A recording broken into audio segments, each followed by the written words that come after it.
Igreja do Senhor, peço que você abra sua Bíblia no livro de Atos dos Apóstolos, capítulo 10.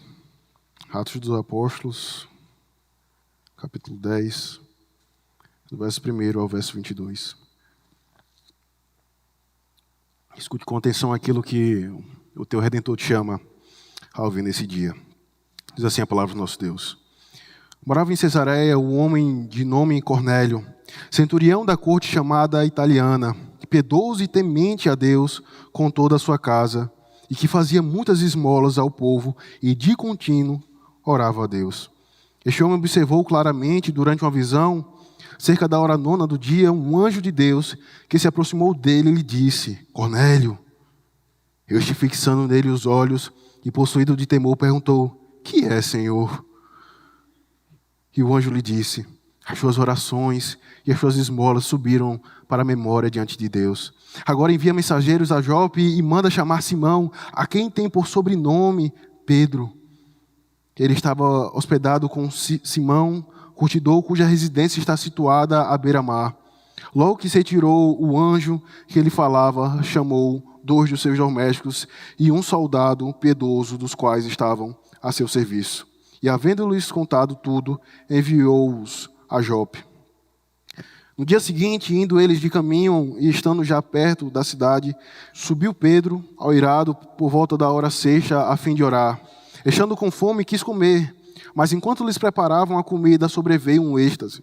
Então, viu o céu aberto e descendo um objeto como se fosse um grande lençol, o qual era baixado à terra pelas quatro pontas, contendo toda sorte de quadrúpedes, répteis da terra e aves do céu. E ouviu-se uma voz que se dirigia a ele: Levanta-te, Pedro, mata e come. Mas Pedro replicou: De modo nenhum, Senhor, porque jamais comi coisa alguma comum e imunda. Segunda vez a voz lhe falou: Ao que Deus purificou, não consideres comum. Sucedeu isso por 3 vezes e logo aquele objeto foi recolhido ao céu.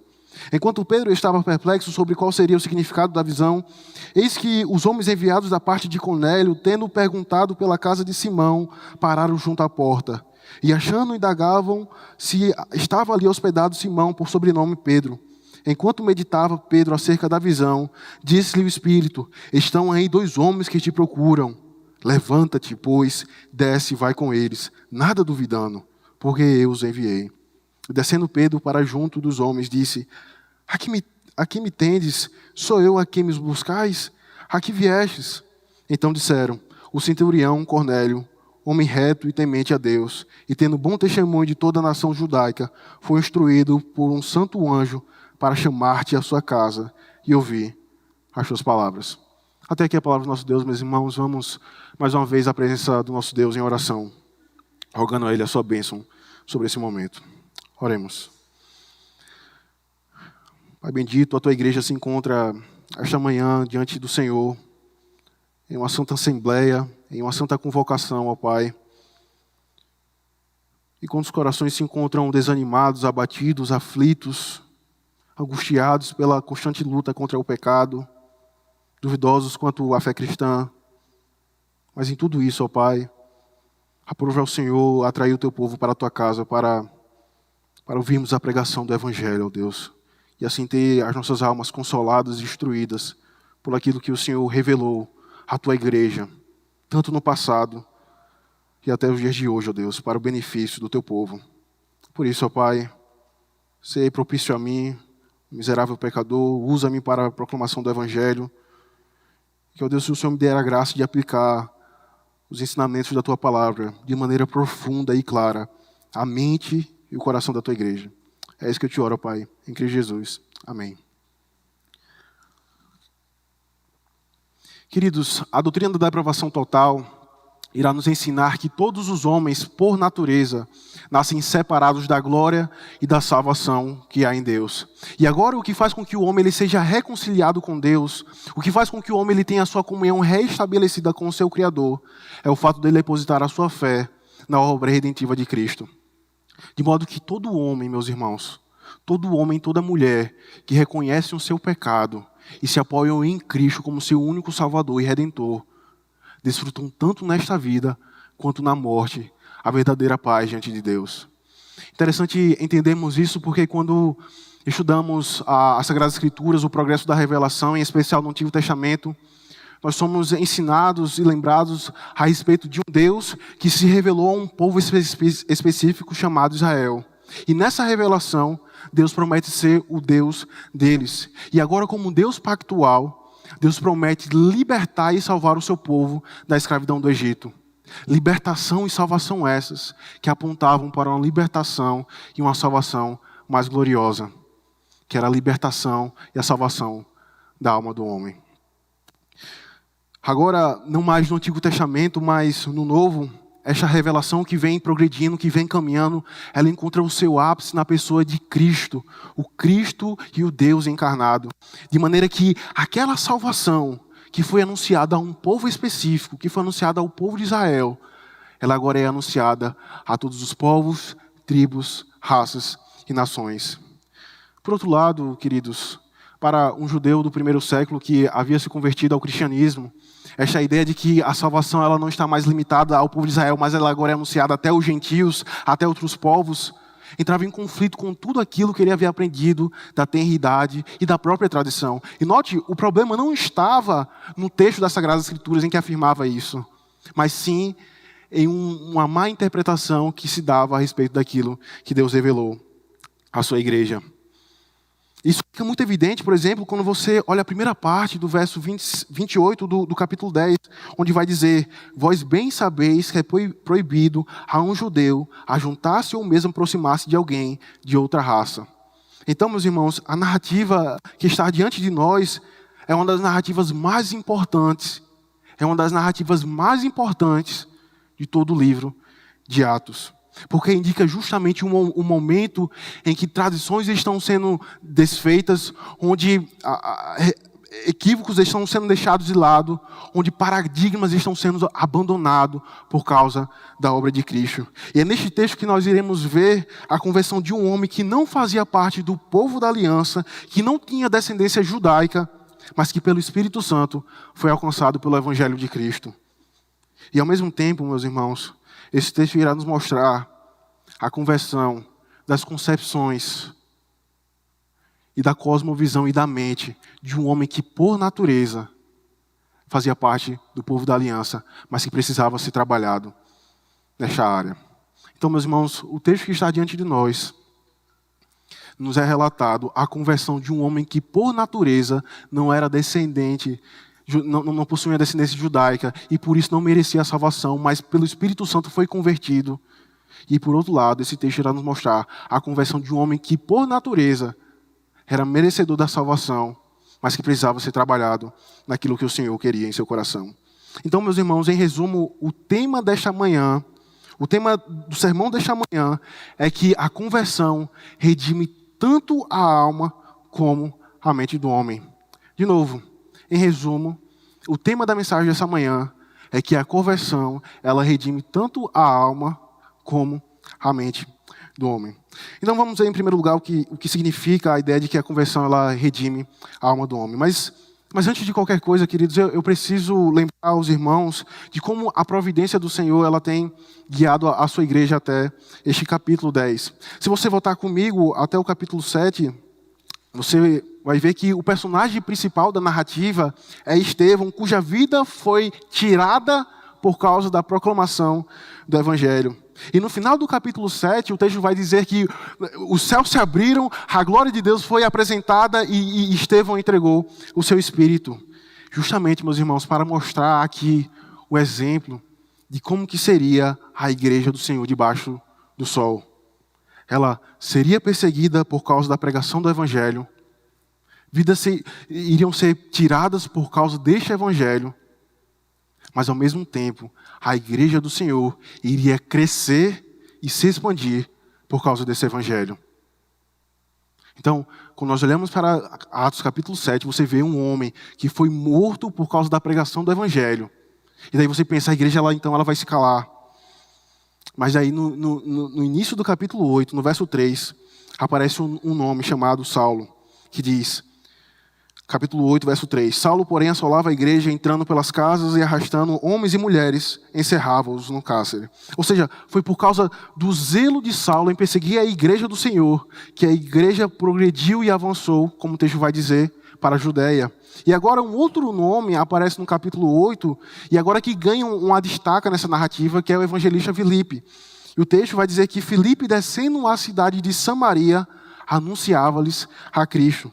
Então note, queridos, o evangelho ele foi pregado em Jerusalém por Estevão, por causa da perseguição foi para a Judéia, e agora, por intermédio de Filipe, o evangelho é pregado em Samaria.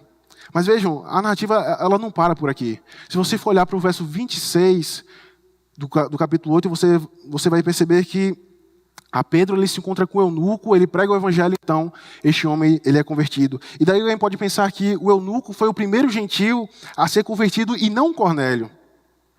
E no primeiro momento esse argumento ele até faz sentido, no entanto, à luz do progresso da revelação, não.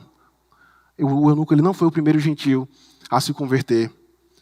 Vejam, porque esse eunuco, apesar de ser africano, alguém que era do sul do Egito e por consequências lógicas não era judeu de nascença, apesar disso ele era alguém que se converteu ao judaísmo e foi circuncidado, porque ele até participava inclusive da adoração em Jerusalém. Então você não pode mais considerar esse eunuco como um judeu qualquer, como um judeu simples. É porque, e a pergunta que talvez possa surgir é por que ele não foi o primeiro gentil a se converter? Porque você precisa entender que a narrativa de Atos ela está progredindo. Ela não foi dada de uma maneira imediata, ela não foi dada de uma maneira completa, mas a narrativa ela está progredindo. E daí você vai entender que o evangelho ele foi anunciado aos judeus, depois ele foi anunciado àqueles que não eram judeus, mas se converteram ao judaísmo e circuncidaram. E agora, no capítulo 10, você vai ver um homem que não possuía descendência judaica, não circuncidou-se, mas cria no Deus de Israel e cria na promessa do Messias. Mas vejam, a narrativa ela ainda progride. Se você olhar comigo no capítulo 9, aquele homem que perseguia e assolava a igreja do Senhor é trazido à tona a narrativa, mais uma vez, sendo que agora humilhado e prostrado diante do Senhor. E depois você tem a pregação de Saulo em Damasco, e no final do capítulo 9, Pedro, aquele que havia aparecido no capítulo 3 com o seu sermão e no capítulo 5 com a sua declaração de que importa agradar mais a Deus do que aos homens, volta à cena da narrativa de Atos. E por que Pedro só aparece só no final do capítulo 9 e não no capítulo 10 só? Porque Pedro ele só aparece no finalzinho do capítulo 9, que nos é relatado, que nos é narrado, a cura de Enés e a ressurreição de Dorcas. Por quê, meus irmãos? Porque Deus ele estava querendo mostrar que aquilo que é impossível para os homens, curar e ressuscitar, para Deus era impossível. Deus ele estava querendo mostrar para Pedro que aquilo que era impossível para os homens, curar e ressuscitar, para Deus era impossível. Ora, se Deus pode curar e ressuscitar um homem, por que ele também não pode salvar um gentio? E por que tinha que ser Pedro, meus irmãos? Porque Pedro, juntamente com os apóstolos mais à frente, no capítulo 10, se você for observar depois, precisavam ser tratados pelo Senhor neste ponto. Que ponto? De que a salvação não foi apenas destinada aos judeus, mas também aos gentios. Por isso que eu disse que o judeu do primeiro século, aquele que havia se convertido ao cristianismo, ele tinha uma certa dificuldade de entender que a salvação ela não estava mais limitada a Israel, mas agora ela é anunciada a todas as nações. Em tudo isso, queridos, nós podemos enxergar a confirmação da promessa que Cristo deu aos seus discípulos, de que o evangelho seria pregado em Jerusalém, na Judéia, Samaria e até os confins da terra. É por isso que eu disse que neste capítulo, o capítulo 10 de Atos, é o capítulo mais importante de toda a narrativa, porque mostra justamente esse marco, essa transição do Antigo para o Novo Testamento, onde concepções estavam sendo mudadas, onde cosmovisões a respeito da religião judaica estavam sendo mudadas por causa da obra de Cristo. E notem, meus irmãos, eu gostaria que vocês enxergassem além de uma mera exegese dessa passagem, além de um mero contexto do capítulo 10.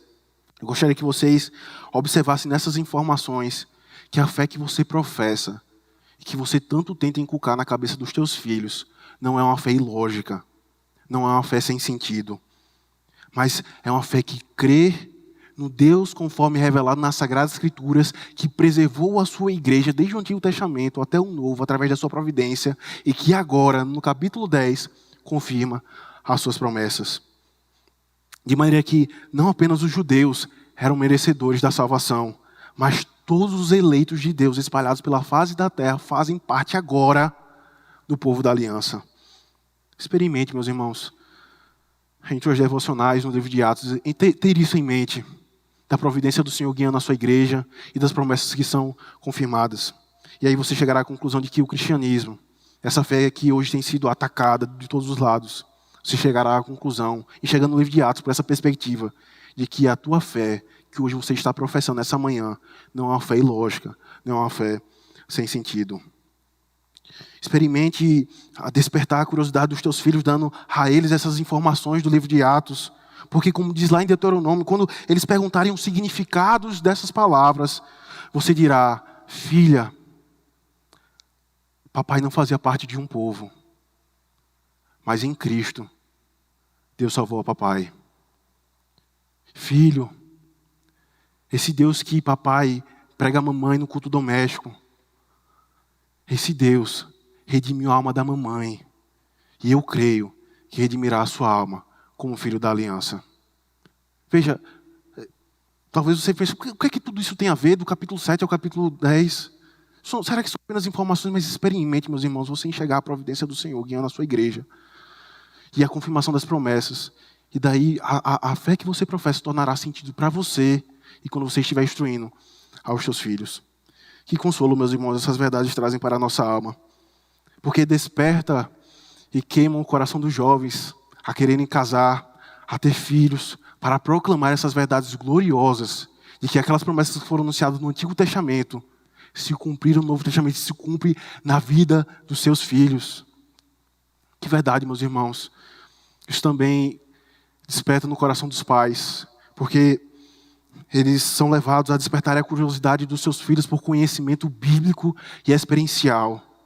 E por fim, meus irmãos, essa verdade, ela consola o coração da igreja do Senhor, porque você contempla o quão glorioso é o Deus que nesta manhã você está cultuando. O quão glorioso e quão sábio é o Deus que hoje pela manhã você contou, fortalece-me. Daí você vai aos poucos, na medida em que teu coração é instruído, notando que, ainda que a mídia, ainda que os homens deste mundo digam que a fé que você está abraçando, ela é sem sentido. Quando você olha para o livro de Atos, em especial nessa manhã, você percebe que a fé que você abraça e que você confessa no teu Redentor não é uma fé vã.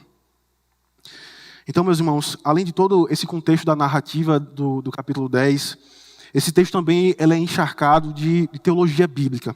E o que é teologia bíblica? Teologia bíblica é as doutrinas, os fatos, os episódios, os acontecimentos do Antigo Testamento aplicado ao Novo Testamento. De novo, o que é teologia bíblica? Porque eu estou dizendo que esse capítulo ele é encharcado de teologia bíblica. Mas por quê?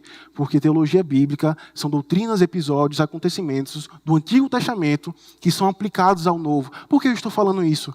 Porque isso faz com que você enxergue a Bíblia, não apenas o Novo Testamento, mas o Antigo e o Novo, e de como eles acabam se encaixando pela providência e pela sabedoria do Senhor. Então, veja comigo novamente, por favor, o verso 1 do capítulo 10. Diz assim: Morava em Cesareia um homem de nome Cornélio, centurião da corte chamada italiana, piedoso e temente a Deus com toda a sua casa, e que fazia muitas esmolas ao povo e, de contínuo, orava a Deus. Então o texto vai dizer quem é Cornélio, de onde ele era, o que ele fazia, e depois, lá no verso 3 e 4, vai mostrar um anjo que apareceu a Cornélio e deu a ele uma visão, dizendo: agora envia mensageiros a Jope e manda chamar Simão, que tem por sobrenome Pedro. Verso 8. E havendo-lhes contado tudo, enviou-os a Jope. Que cidade é essa, meus irmãos, Jope? Se você for abrir comigo lá em Jonas, não precisa abrir por questão de tempo e logística, mas se você for olhar para Jonas, capítulo 1, o verso 1 vai dizer o seguinte: veio a palavra do Senhor a Jonas, filho de Amitai, dizendo: dispõe-te e vai à grande cidade Nínive e clama contra ela, porque a sua malícia subiu até mim. Jonas se dispôs, mas para fugir da presença do Senhor, para Tarsis, e tendo descido a Jope, achou um navio que ia para Tarsis.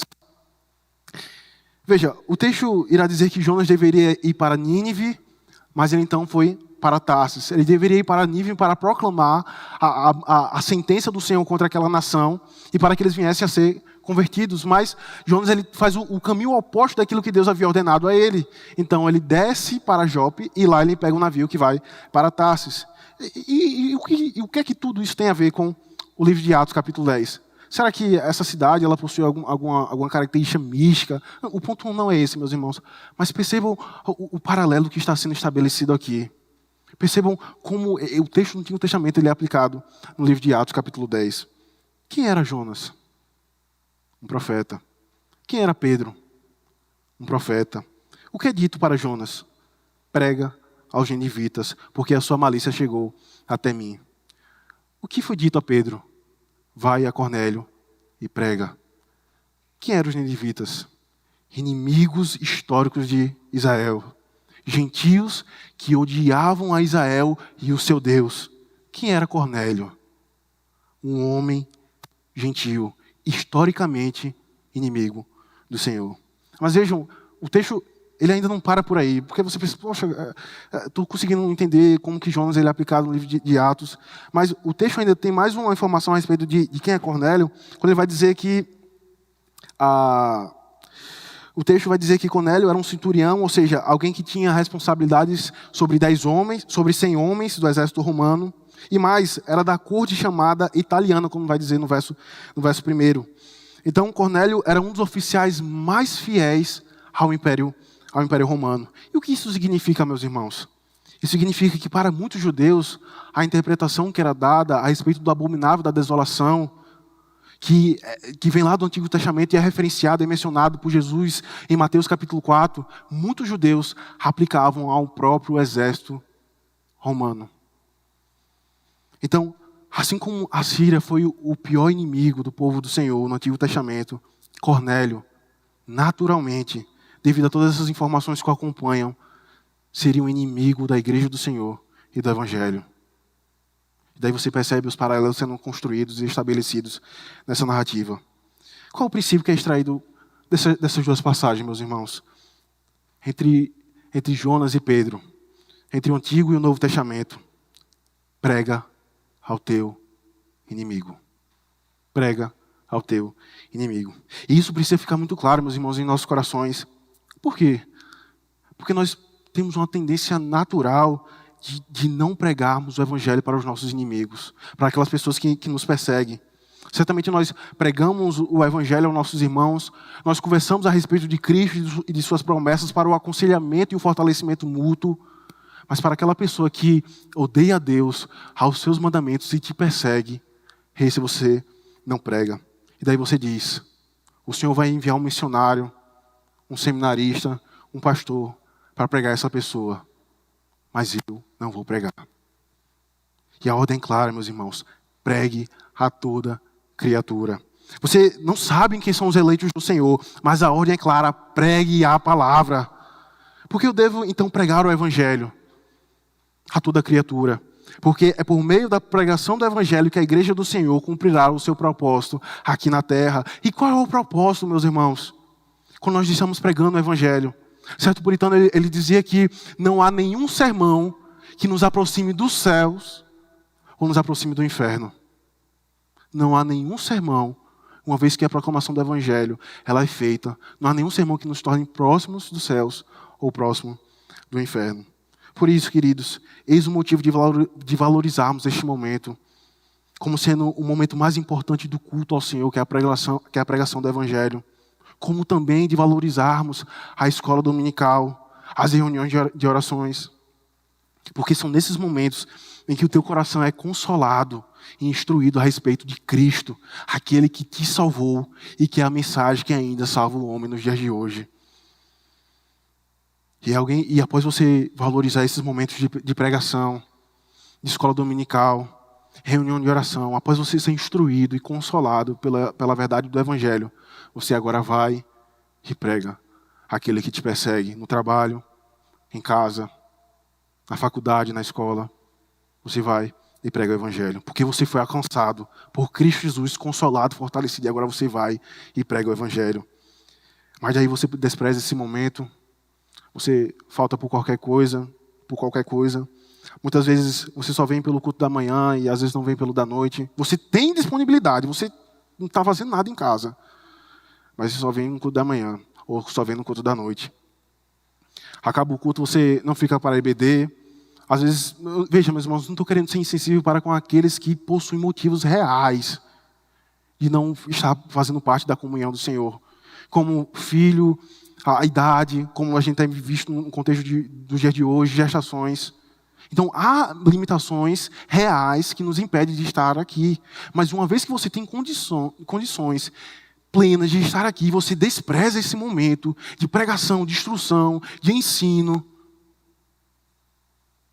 Meus irmãos, quão sério é a pregação do Evangelho. Porque esta pregação é a que converte a tua alma e que dominicalmente irá aquecer o teu coração, irá desintoxicar teu coração deste mundo. Quão importante nós valorizarmos a pregação do Evangelho, porque a pregação que foi feita por Pedro a Cornélios é a mesma que é feita nos dias de hoje, assim como converteu Cornélios, um homem ímpio, um homem gentil, que não fazia parte do povo da aliança, é a mesma pregação que ainda continua convertendo ao seu povo. Avaliemos, meus irmãos, se realmente amamos a Cristo, a comunhão dos santos, a sua igreja. Veja, certamente você tem responsabilidades, você tem afazeres, assim como eu tenho. Certamente há alguém aqui que passa 1, 2, 3 horas em um ônibus, em um metrô para ir para o trabalho, semanalmente, todos os dias. Mas aí você utiliza o ar que corre no teu pulmão. Você come o pão com manteiga, com queijo, que o Senhor providencialmente coloca em tua mesa. Mas aí você não quer passar 1, 2, 3 horas no ônibus e no metrô. Uma vez na semana para se encontrar com o teu Redentor. Quão raro, quão sério, quão grave, meus irmãos, é nós desprezarmos a esse momento. E veja, tudo isso que eu estou falando só faz sentido por causa do relato que o texto dá a respeito de Cornélio. O texto então nos diz que Cornélio era um homem piedoso, que dava esmolas, que de contínuo orava a Deus e que toda a sua casa, por sua influência, temia a Deus. Mas ainda assim, veja o ponto. Ele era um homem temente, piedoso, dava esmolas, toda a sua casa o seguia, mas ainda assim, o anjo vai a ele e o revela a necessidade de ouvir a pregação do Evangelho. E daí talvez você esteja pensando, talvez você esteja tentado a pensar que está tudo bem com a tua alma. Afinal, eu dou esmolas, eu dou cestas básicas, eu ajudo ao meu vizinho, eu ajudo até o meu parente, que é da minha própria casa, que está passando por dificuldades financeiras. Eu até oro nas refeições. Mas se você não reconhece a necessidade diária e dominical de ouvir o Evangelho, você está perdido. O teu entendimento está errado do que é o cristianismo e do que é ser um verdadeiro crente. Porque você será como alguém que, com tua boca, confessa a Cristo. Porque você será, jovens, como alguém que branda, coloca no Instagram em todos os lugares que você é um jovem reformado. Mas se você não reconhece, você despreza esse momento como sendo o momento mais importante da tua vida. Certamente, como a Bíblia diz, não sou eu, você é um tolo. Por isso, queridos, que eu disse que a conversão não apenas redime o exterior. Veja, Cornélio exteriormente era um homem piedoso, dava esmolas, fazia tudo. Mas a sua alma ela ainda não foi redimida pelo Cristo. E daí você percebe a necessidade e o enfoque que o texto dá a respeito da pregação do Evangelho.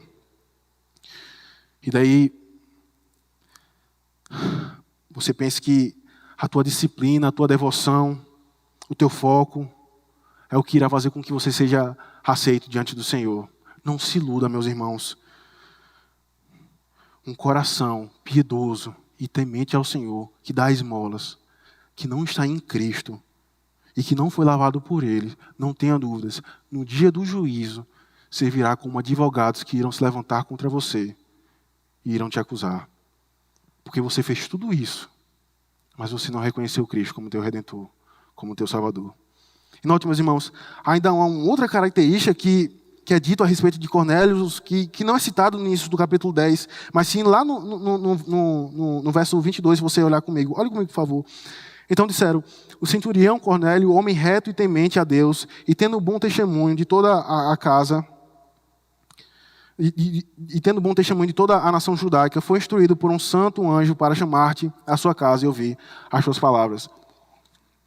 E aqui eu cito o pastor Matthew Henry, onde ele vai no X da questão, ao dizer que a pouca luz que foi dada a este homem foi aproveitada. A pouca luz da revelação a respeito de quem era Deus, o Deus de Israel, o Messias prometido, a pouca luz que foi dada a esse homem, apesar de ele não ser um judeu, foi aproveitada. E é por isso, então, que ele tinha bom testemunho, porque ele buscava pôr em prática aquilo que ele conhecia de Deus. E a questão, meus irmãos, que surge é o quanto de luz, ou seja, o quanto do conhecimento de Deus você tem buscado pôr em prática em tua vida. O quanto da revelação de Deus tem mudado a tua forma de enxergar o mundo, o teu dinheiro, o teu trabalho, o teu lazer, a adoração ao Senhor. O quanto da revelação que o Senhor tem te dado nesses longos anos de experiência na caminhada cristã tem sido aproveitado por você. E note, é bem verdade que a conversão ela redime a alma do homem, mas também ela redime a mente. E é aí que nós já vamos caminhando para o nosso segundo e último ponto. O primeiro é que a conversão ela redime a alma. E segundo, a conversão ela redime a mente do homem. Veja comigo novamente o verso 9. Veja, antes, é interessante nós enxergarmos neste texto esses dois pontos de que a conversão redime a alma e também a mente, porque nós somos levados a pensar que o texto de Atos 10 está se tratando unicamente da conversão de Cornélios. E de fato, é tratado a respeito da conversão de Cornélios. O enfoque recai sobre ele.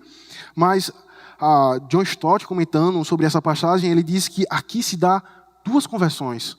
A conversão da alma de Cornélios e a conversão das concepções, da cosmovisão e da mente de Pedro. Veja comigo o verso 9 agora, por favor.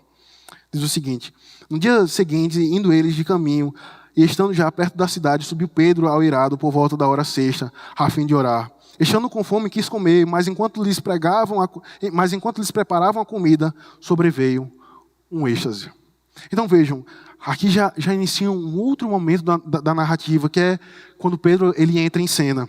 O primeiro momento foi aquele em que, na hora nona, isto é, 3 horas da tarde, um anjo ele se revelou a Cornélios, que era justamente o horário em que os sacrifícios eles eram feitos. E daí, um outro momento da narrativa, você vê agora no dia seguinte, o texto dizer que Pedro subiu ao eirado por volta da hora sexta, isto é, meio-dia, a hora que eles paravam para almoçar. Interessante entendermos isso, queridos, porque o judeu ele orava 3 vezes ao dia. Quando acordava, na hora do almoço, na tarde, e no finzinho da tarde, início para a noite.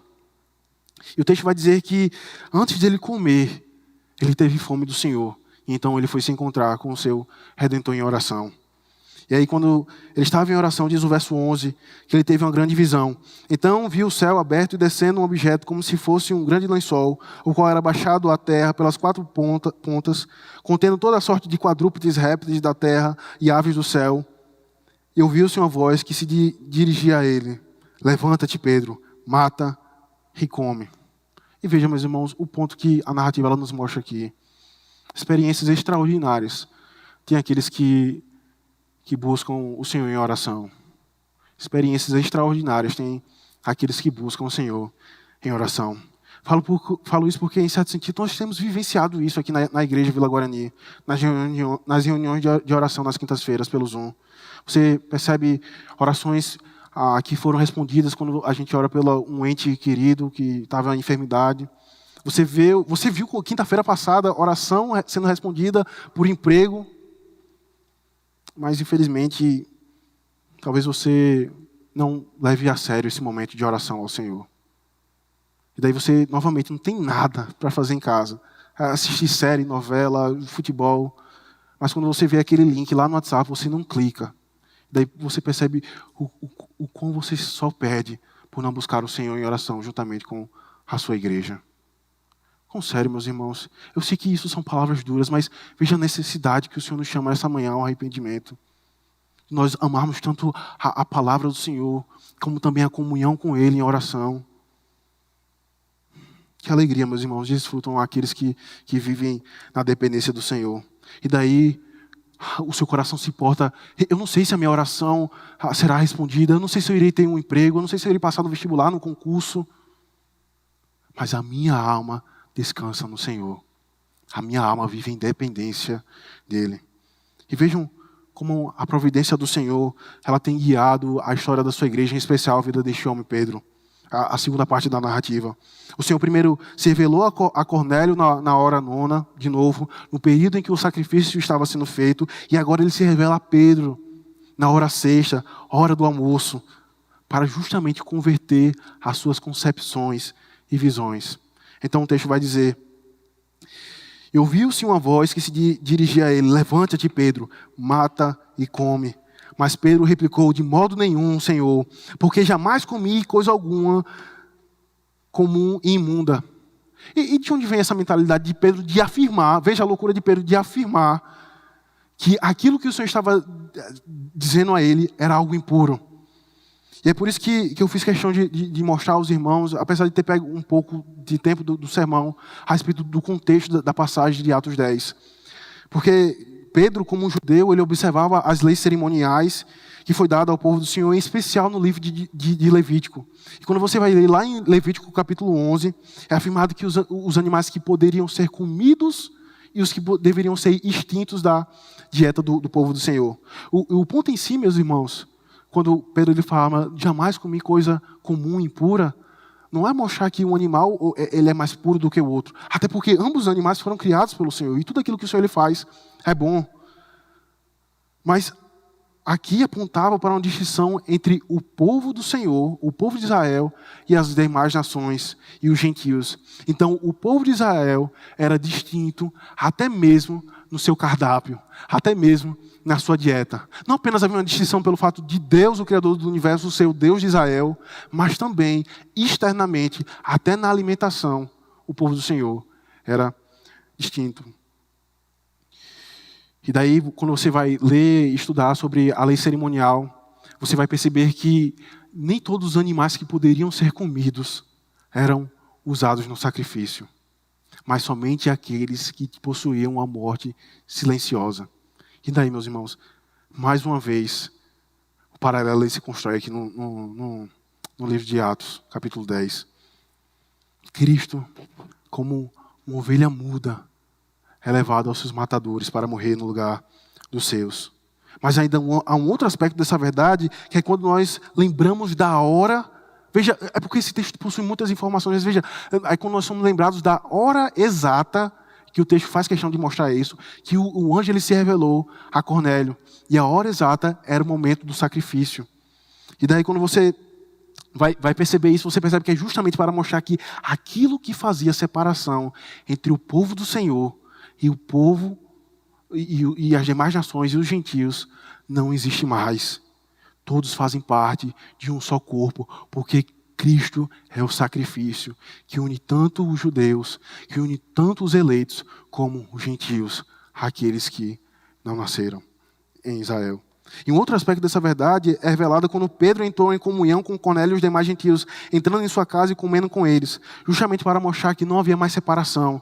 Porque veja, se Israel era distinto pelo fato de não comer as comidas dos pagãos e dos gentios, agora, no Novo Testamento, cumprindo a promessa que foi dada lá no Antigo Testamento, agora, tanto os judeus como os gentios, eles podiam se assentar na mesma mesa, na mesa do Senhor, e comer do mesmo alimento. E beber do mesmo cálice e comer do mesmo pão. E nisso, meus irmãos, já caminhando para o fim, E nisso o coração de Pedro ele estava sendo humilhado e quebrado e sendo transformado pelo Senhor. Por isso que a narrativa ela trata sobre a conversão de Pedro, mas também trata sobre a conversão dos conceitos, a conversão de Cornélio, mas também sobre a conversão dos conceitos de Pedro. E isso fica muito claro porque quando você vai ver lá no capítulo 11, no primeiro verso, até o 3 do capítulo 11, você percebe essa mesma postura dos apóstolos. Chegou ao conhecimento dos apóstolos e dos irmãos que estavam na Judéia, que também os gentios haviam recebido a palavra de Deus. Quando Pedro subiu a Jerusalém, os que eram da circuncisão o arguiram, dizendo: entrastes em casa de homens incircuncisos e comestes com ele? Então Pedro passou-lhes ali, expor por ordem, dizendo... Mas aí quando você vai ver lá no finalzinho do capítulo 10, o texto que a gente está expondo, lá no finalzinho do capítulo 10, você vai ver Pedro dizendo: ainda Pedro falava essas coisas quando caiu o Espírito Santo sobre todos que ouviam a palavra. E os fiéis que eram da circuncisão, ou seja, os judeus, que viram com Pedro, admiraram-se porque também sobre os gentios foi derramado o dom do Espírito. Pois os ouviam falando em línguas e engrandecendo a Deus. Então perguntou a Pedro: porventura pode alguém recusar a água para que não sejam batizados esses que, assim como nós, receberam o Espírito Santo? E ordenou que fossem batizados em nome de Jesus Cristo. É por meio da pregação do Evangelho, meus irmãos. É por meio da pregação do Evangelho que aqueles que não fazem parte do povo da aliança, eles passam a fazer. Eles são enxertados no povo da aliança. Não há nenhum outro meio do homem ele ser convertido. Veja, Cornélio tinha um bom testemunho, mas isso não era suficiente para a sua salvação. E daí você está no trabalho, você pensa que você irá converter os homens simplesmente pelo teu bom testemunho. Mas se você não pregar o Evangelho, tais pessoas elas jamais irão ser enxertadas no povo da aliança. E daí, em tudo isso, meus irmãos, você percebe a confirmação da promessa que Cristo lhe deu. E que o Evangelho seria pregado em Jerusalém, na Judéia, Samaria e até os confins da terra. E não tenha dúvida, meus irmãos, se esta promessa que Cristo deu à sua igreja foi cumprida, você pode descansar no fato de que a promessa de que Cristo deu à sua igreja, de que haverá um novo céu e uma nova terra, também se cumprirão. E daí você vai descansando nessa verdade. Você se apoia nela para lutar contra os seus pecados. Você se apoia nela para consolar o teu coração diante das angústias que essa pandemia tem produzido. E você se apoia nesta verdade de novo céu e a nova terra, como mostrando a fidelidade de Cristo em cumprir essas promessas. Você descansa nela até quando você é diagnosticado de uma enfermidade que não tem cura. Você descansa nas promessas do teu Redentor. E aqui, meus irmãos, eu finalizo. Veja, o que tem separado você do teu irmão?